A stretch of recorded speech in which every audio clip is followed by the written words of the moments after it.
Let's move on with our final category of tenses, the future tenses.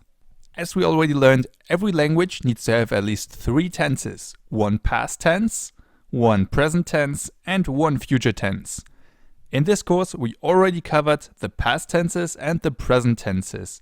So now it's time for the future tenses. And in English, there are 4 of them. The going to future, will future, future progressive, and future perfect.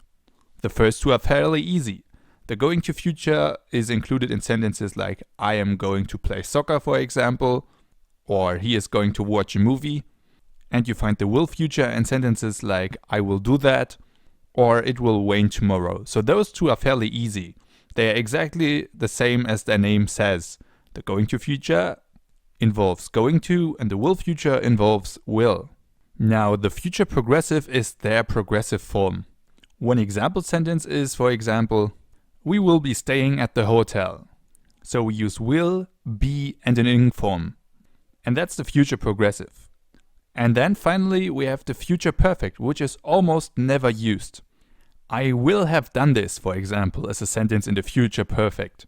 Or we will have played basketball. So you see, nobody really uses it. So overall we have 4 future tenses in English, of which we basically only use 3. And German is even easier.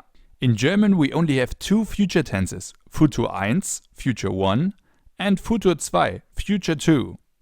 We use Futur I, where you would use the going to future, will future, and future progressive, and we use Futur II, where you would use the future perfect.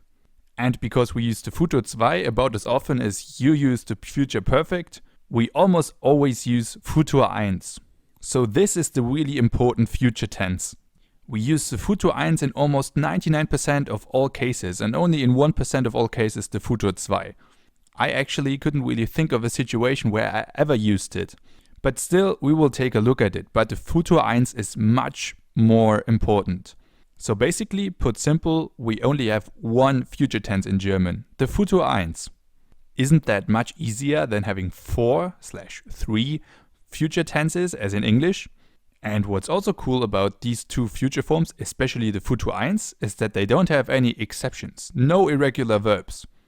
With so many good news, I would say we'll jump right in. In our next lesson, we will start with the Futur I. Bis gleich, see you soon.